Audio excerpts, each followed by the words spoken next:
Okay, folks, it's your buddy Mike Messier, just leaving the theater. Saw the movie Challengers tonight.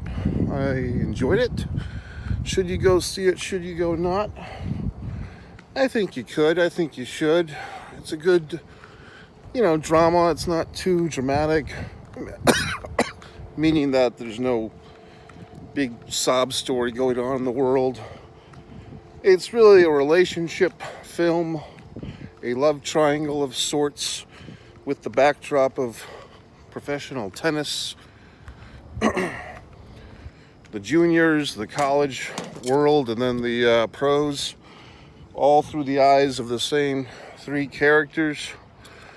Zendaya, if I'm saying her name properly, is the lead actress. I would venture to say the central character of this movie, as well as one of the producers. And the movie was actually better than I thought it would be. I thought it would be decent. I didn't think it would be as inventive, dare I say, as artsy as it turned out to be, with some of the music choices and so forth. So yeah, I thought this was a pretty good movie here. And now I will proceed to say spoilers. So I will get into some of the nuts and bolts of this movie. Challengers, in case you want to go see the movie, go see it. Pause my little review. But don't forget about me. Come back after you've seen the movie. We can compare notes. So look, Zendaya has been coming on strong in recent years. She had this whole, I believe it was HBO show, her and Sydney Sweeney. I didn't watch that show in live time. I've recently been catching a few episodes. Oh my God. But she's quite the hot ticket here. And there's an early shot in this film of her kind of thongified, which I'm sure will please a lot of folks. I thought the movie was good. I liked the music. It turns out that our old buddy there, our 90s pal, Trent Reznor, was behind the music, like a VH1. Also, what I liked about this movie, it's kind of going back, I think, to 2006. And we have these like 3 or 4 different time spots, in the 15 or 16 year lineage of this movie. We're kind of jumping around at different time zones of this love triangle, tennis triangle.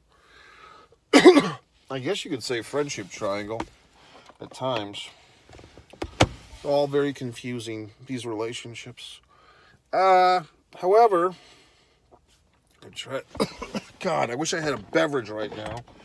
Wish I had a nice fucking cold beverage. Because I have all these goddamn remnants of beverages throughout my day, but nothing that really stands out as like a nice cold, ice cold beverage.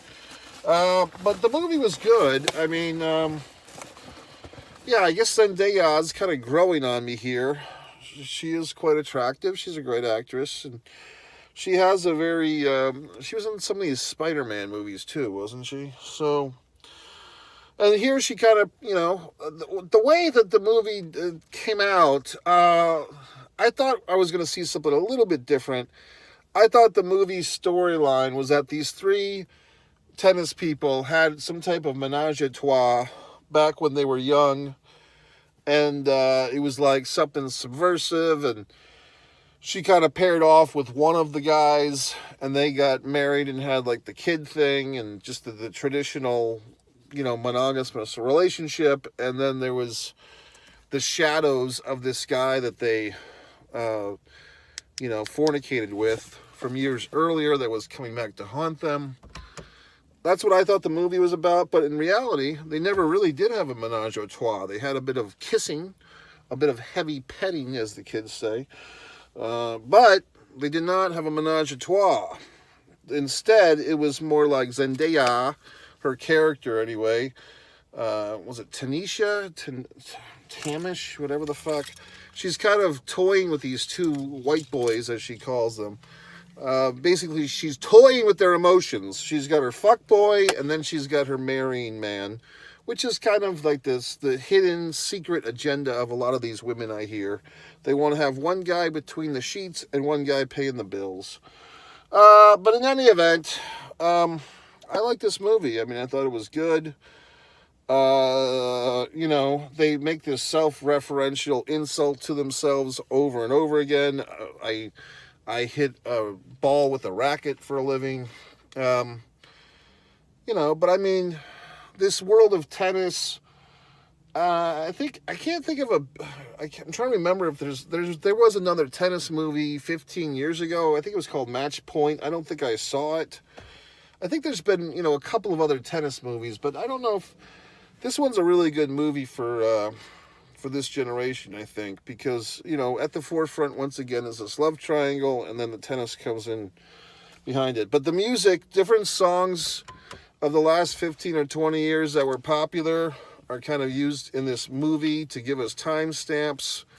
There's like some kind of it's getting hot in here, so taking off all my clothes type of thing. That song's in this movie. Ha ha, give it a little bit of ha ha, all this shit.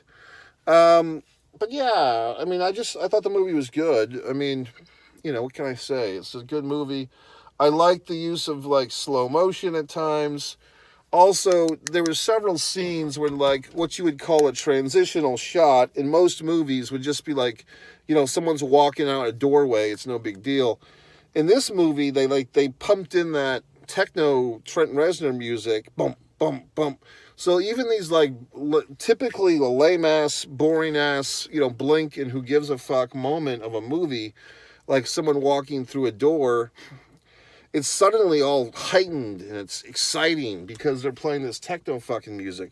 There's also some scenes of dialogue where I was actually trying to hear what the people were saying, but the fucking disco Trent Reznor shit was overriding the fucking action. So I thought that was kind of cool. I don't think this is an Academy Award-winning film. I think this is a good summertime drama thing. I will say this, probably the biggest upset I had of the night was that I come into this theater. It's the big auditorium, the Dolby Digital, and it's 9:30 on a Friday night, and I think there was like 5 people in the fucking theater, including me, and I was a bit disappointed. I mean, there was an Alien reboot tonight, like the original Alien was re-released. I can imagine that a lot of people went and saw that. What else? I guess the King Kong Godzilla, but that's kind of dragging on for week 3. So I thought this was going to be like a big fucking deal. And it's Friday night. Yes, the movie kind of came out. I think I could have seen this thing on Wednesday. So it wasn't like a weekend premiere, at least not in this town of Jacksonville, Florida. But I thought there'd be like a decent crowd. I thought these young people would come out in droves to see their heroes Zendaya, but they didn't. So I don't know. But I was impressed. I mean, I thought the movie was cool. I liked it.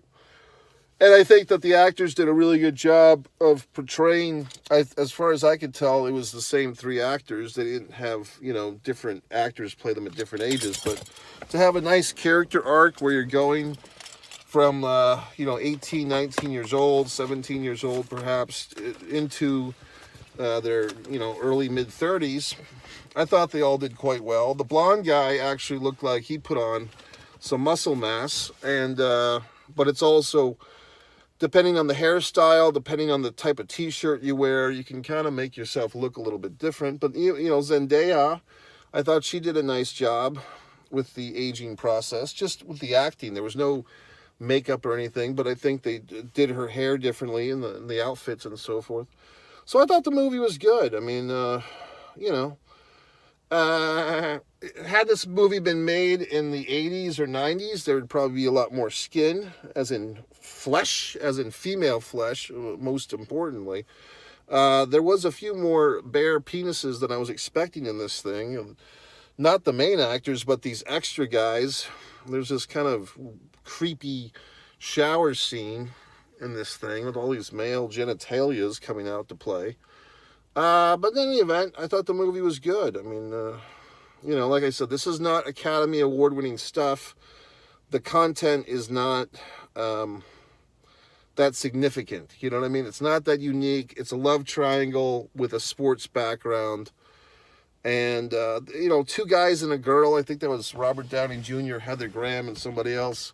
I think a lot of the menage a trois movies you see are typically, or not always, but often from the male, you know, one guy with two women stories. I'm trying to think if there's other one women with two guys stories.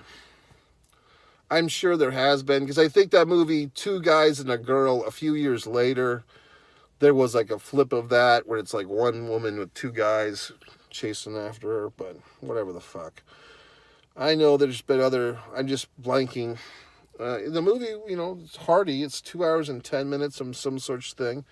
A solid 25 minutes of previews. So now, you know, it's late into the next day or whatever the fuck. So anyway, I'm giving props and credit. I'd probably give this thing maybe 4 stars, maybe 3 3/4. I mean, it's, when I give these stars, folks, even I have to say that sometimes it's hard to judge, because some movies, just the genre or what the scope of the budget, it's like, what is this movie shooting for? You know what I mean? So in this case scenario, a character study, a love triangle, it's not Oppenheimer. You know what I mean? It's not even Barbie. But for what the material is, like these 3 people fucking and arguing and conflicting, and the fucking husband has to prove himself, and the woman hurts her knee, and all this horse shit.